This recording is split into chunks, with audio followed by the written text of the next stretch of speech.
Hello guys, आज हम जानेंगे कब्रिस्तान पर बना हुआ एक ऐसा कॉल सेंटर जहां भूत करते थे काम। सुनने से पहले चैनल को कर दीजिए सब्सक्राइब और आइए शुरू करते हैं। अपने हाथ थाम कर अब बैठ जाइए। उद्योग विहार गुड़गांव के सैफरन कॉल सेंटर बीपीओ को सबसे भूतहा जगह माना जाता है। कहते हैं कि वह कॉल सेंटर एक कब्रिस्तान पर बना हुआ है। इस बीपीओ के कर्मचारी समर अब्बास जो यहाँ पहले काम करते थे, वह यहाँ का एक दो भूतहा किस्सा बताते हैं। वह बताते हैं कि 2005 में रोज़ नाम की एक लड़की इस बीपीओ में काम करती थी। रोज़ बहुत मेहनती लड़की थी, हर कोई उसे पसंद करता था। एक बार उसे किसी की कॉल आई जो कि बहुत लंबे टाइम तक चलती रही। वह बहुत गुस्सा हो रही थी। उसके बाद वह कॉल सेंटर से लंबी छुट्टी लेकर चली गई। जब वहाँ बहुत दिनों की छुट्टी के बाद वापस नहीं आई तो कंपनी ने उसे ढूंढने का पूरा फैसला किया, क्योंकि वह किसी कॉल या ईमेल की जवाब नहीं दे रही थी। जहाँ पर वह रहती थी, कंपनी वालों ने उस मकान मालिक को रोज़ के बारे में पूछा।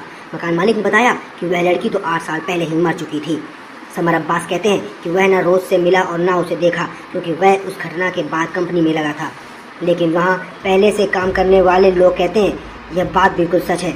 इन सब बातों से यह नतीजा निकलता है कि कंपनी ने एक भूत को काम पर रखा था, जिसने बहुत अच्छा काम किया और फिर गायब हो गया। कहते हैं कि वह कंपनी एक कब्रिस्तान पर बनी हुई थी। समर कहते हैं रोज़ वाली कहानी जो सिर्फ उसने सुनी हुई है, लेकिन वहाँ और भी कुछ घटनाएँ हुई हैं। जिस समय वह वहाँ मौजूद था, एक रात 1 बजे मैं पुरुषों के बाथरूम में गया। मैं उस वक्त नींद में था और अपने चेहरे पर ठंडा पानी छिड़कने लगा। उस वक्त बाथरूम में और कोई भी नहीं था। अचानक किसी लड़की की चिल्लाने की आवाज़ आई। मुझे लगा कि महिलाओं के बाथरूम में कोई मदद के लिए चिल्ला रहा है।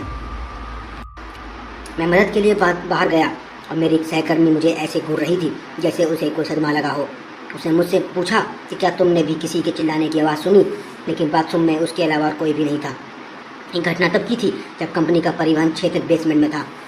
एक सुबह 3 से 4 बजे के बीच में खाना खाने के लिए बाहर जा रहा था और मैंने देखा कि परिवहन सुपरवाइज़र बेसमेंट में से भाग रहा है।